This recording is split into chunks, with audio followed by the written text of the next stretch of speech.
বুধবার ফালাকাটা বিধানসভা কেন্দ্রের বামফ্রন্ট মনোনীত সিপিএম প্রার্থী কমল কিশোর রায়ের সমর্থনে জটেশ্বরে অনুষ্ঠিত হল এক নির্বাচনী সমাবেশ। সমাবেশের শুরুর আগে জটেশ্বরের রাজপথ জুড়ে আয়োজিত হয় এক বর্ণাঢ্য মিছিল। ওই মিছিলটি জটেশ্বরের বিভিন্ন গুরুত্বপূর্ণ পথ পরিক্রমা করে শেষে এসে পৌঁছায় গরুহাটি ময়দানে, যেখানে মূল জনসভার আয়োজন করা হয়।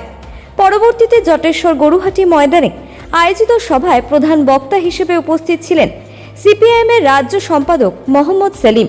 এদিন বক্তব্য রাখতে গিয়ে তিনি বিজেপি ও তৃণমূলের তীব্র নিন্দা করেন। এছাড়াও সভা মঞ্চে উপস্থিত ছিলেন জেলা ও ব্লকের অন্যান্য নেতৃত্ব।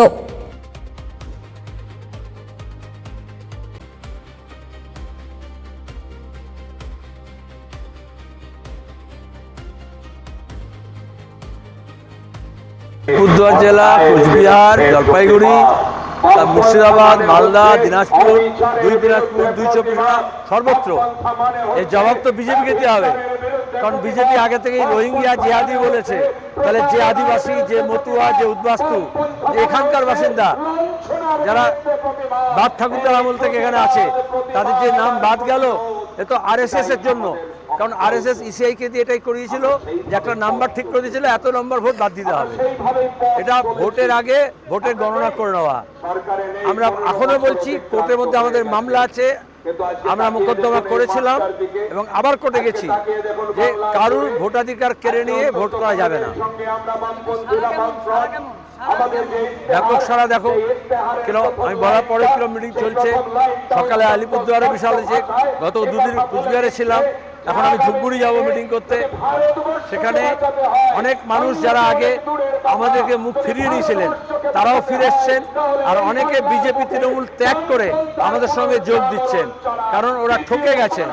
দিল্লির মোদী সরকার আর এখানকার তৃণমূল সরকার, তারা মানুষকে ঠকিয়েছে।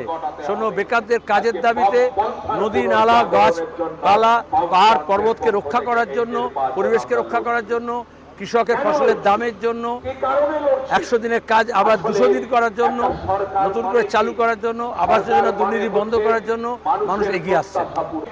আমরা কেরালা এবং তামিলনাড়ু হচ্ছে এদেশের উদাহরণ।